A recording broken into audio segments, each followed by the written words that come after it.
جنگ کے حوالے سے 32 روز ہو گئے ہیں اور ابھی بھی ہم دیکھ رہے ہیں کہ ایک طرف مذاکرات کی بات ہو رہی ہے, دوسری طرف سے بمباری کا سلسلہ جاری ہے اور ہیوی بموں کا استعمال کیا جا رہا ہے ایران کے اگینسٹ, لیکن ایران کسی صورت ہار ماننے کو تیار نہیں ہے. ایران پراپر طور پر ریٹیلیٹ کر رہا ہے اور ایران جوابی کارروائیاں بھی کر رہا ہے.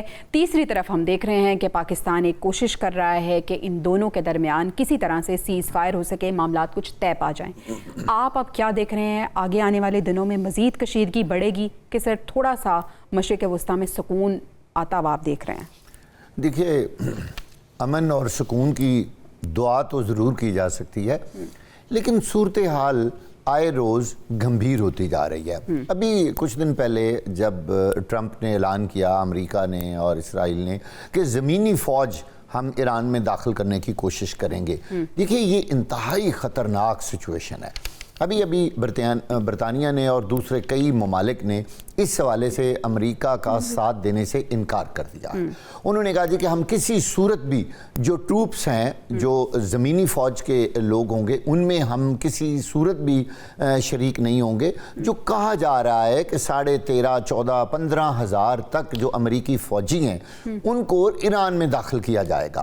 یقینی طور پر اگر اس طرح کی کوئی صورتحال امریکہ سامنے لے کر آتا ہے تو اس وقت جو جنگی جنون ان کے دماغ پہ سوار ہے وہ مزید اوپر ہو جائے گا, جو اس خطے کے لیے مزید تباہی کا باعث بنے گا. یقینی طور پر ہمیں امید اور دعائی کرنی چاہیے, جس میں کہ پاکستان کا بہت ہی اہم کردار نظر آ رہا ہے کہ وہ دونوں فریقین بلکہ تینوں فریقین کے درمیان کوشش کر رہا ہے کہ کسی بھی طریقے سے حالات ٹھنڈے ہو جائیں اور جنگ بندی ہو جائے. عارضی طور پر ہی چلیں, اگر مستقل نہیں تو سوچنے کا موقع دونوں.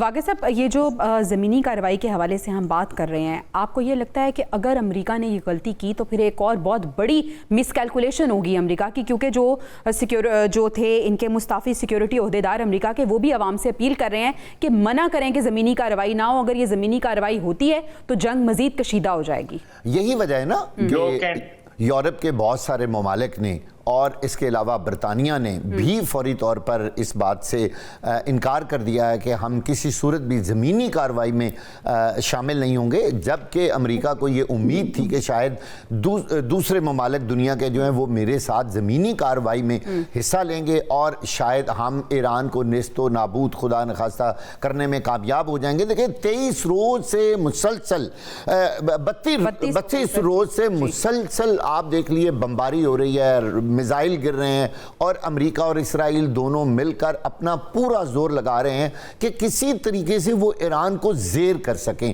لیکن اب ہماری نظر میں یا تمام جو دنیا دیکھ رہی ہے اس وقت ایران جو ہے وہ پوری مضبوطی کے ساتھ کھڑا ہوا ہے.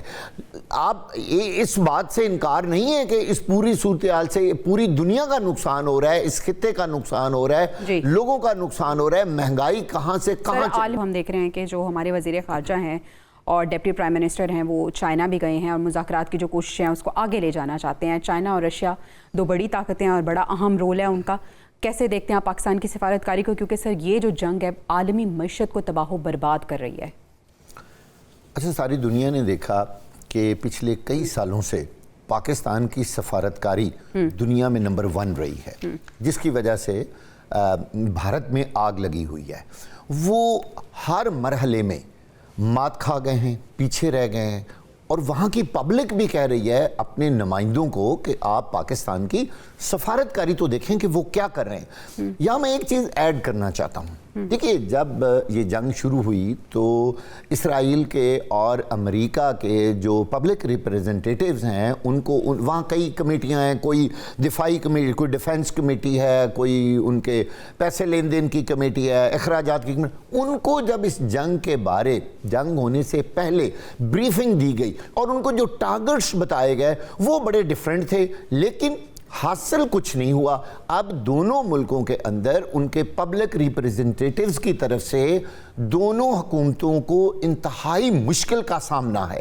وہ کوئی جواب دینے کی پوزیشن میں ہی نہیں ہے اپنی پبلک کو کہ ہم نے یہ جنگ